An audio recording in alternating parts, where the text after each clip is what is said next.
করলে এভাবে মারধর আর হুমকি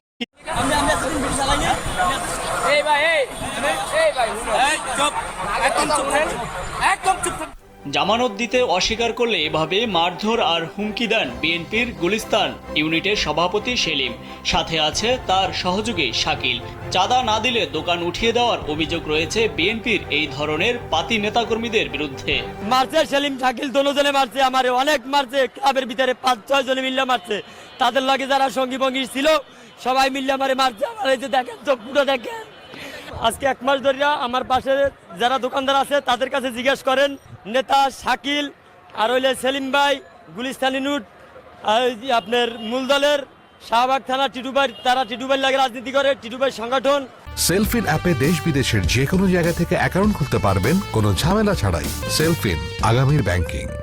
রাজধানীর গুলিস্তানের চারপাশের সড়ক আর অলিগলির ফুটপাতে অন্তত 2500 থেকে 3000 দোকান বসে প্রতিদিন।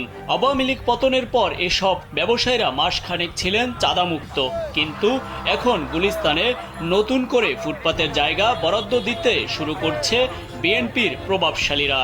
এক একটি চৌকি বসাতে দোকানিকে জামানত দিতে হচ্ছে 50,000 থেকে 1,50,000 টাকা পর্যন্ত।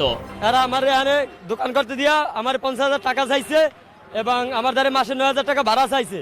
আমি মাসে 9,000 টাকা ভাড়া আমি দিতে পারি নাই। রাছেলের ঘটনার সূত্র ধরে আরও কয়েকজনের সাথে কথা বলার চেষ্টা করি আমরা। কেউ কেউ চাঁদা দাবি করার কথা স্বীকার করলেও অনেকেই জীবনের ঝুঁকি আছে বলে এড়িয়ে যান। আমি তো গাড়ি ধরতাম না, সাংবাদিক আমরা নতুন বড় বড় সাংবাদিক বাইরে বাইরে এলাম, আপনারা আমার মাত্র বেশি নতুন আছে। আমি গরিব মানুষ, আমি এই দোকানটা করে চলি, আমার সংসার এইভাবে চলে, কিন্তু ওনারা যেভাবে দাবি করতেছে, যত টাকা দাবি করতেছে এত টাকা তো আমার পক্ষে দেওয়া সম্ভব না।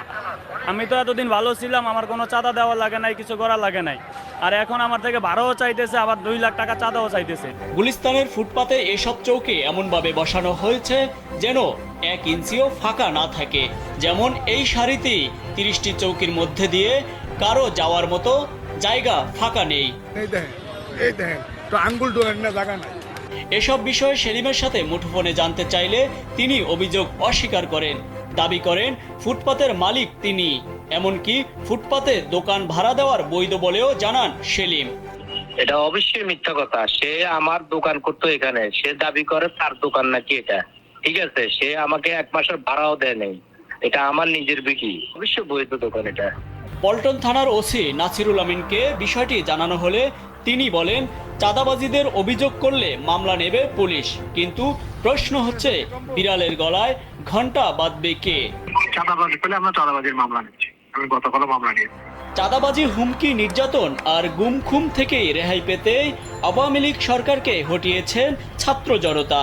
কিন্তু গুলিস্তানের ফুটপাতে এমন দখলদারিত্ব দেখে বোঝার উপায় নেই যে দেশে উল্লেখযোগ্য কোনো পরিবর্তন হয়েছে, বরং হাত বদল হয়েছে দখলবাজির। ফুটপাত থেকে শুরু, যার সূত্র ধরে সেলিমের মতো পাতি নেতারা হয়ে ওঠেন আরও প্রকর্মী, প্রভাবশালী, অপ্রতিরোধ্য। ইলিয়াস আহমেদ, কালবেলা।